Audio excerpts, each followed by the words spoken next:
বিলম্বে ইফতার করবেন না কখনো। এক নাম্বার, দেরি করে ইফতার করা নিষিদ্ধ। ইহুদিরা দেরি করে ইফতার করে। বিশ্বনবী বলেছেন, এই উম্মত যতদিন আগে আগে ইফতার করবে, এই উম্মতের কপাল থেকে কল্যাণ কেউ ছিনিয়ে নিতে পারবে না। চিল্লায় বলেন ঠিক কি না? আজানের জন্য বসে থাকবেন না, সময় দেখবেন। স্থানীয় সময় যখন সূর্যাস্ত হওয়া মাত্রই বিসমিল্লাহ, খেজুর খেয়ে ফেলবো।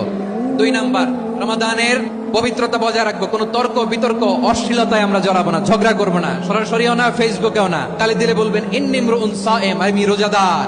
ব্যাড হ্যাবিট থাকলে রমাদানে এটা ছাড়ার মহা সুযোগ। স্মোকিং এর অভ্যাস আছে অনেকের, ঠিক কিনা? করবেন না কেউ। যদি কারো থাকে, কে করে হাত তোলালাম না আমি। এই রমাদানে এই স্মোকিং হ্যাবিট থেকে আমরা বেরিয়ে আসবো, ঠিক কিনা বলেন? 3 নাম্বার, আমরা মিথ্যা বলবো না।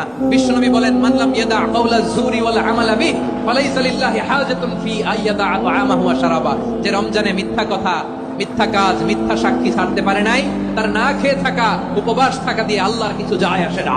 4 নাম্বার, অপচয় করব না। অপচয়কারী শয়তানের ভাই।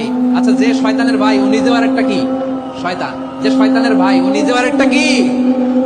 অপচয় করব না। ইফতারি করতে যে আমরা অনেকে অপচয় করি, এগুলো করবেন আপনারা না। অপচয় অপব্যয় করবো না। 5 নম্বরে, রিয়া, লোক দেখানো ইবাদত আমরা করব। লোক দেখানোর জন্য নামাজ, রোজা, জিকির, তেলাওয়াত, দান সদকা এগুলো করলে আল্লাহর দরবারে এগুলো কবুল হবে। বিশ্বনবী বলেন, দাজ্জালের ফিতনার চেয়ে একটা বড় ফিতনার ভয় আমি করি, সেটা কি? আর রিয়া, শো অফ মেন্টালিটি, লোক দেখানো মানসিকতা।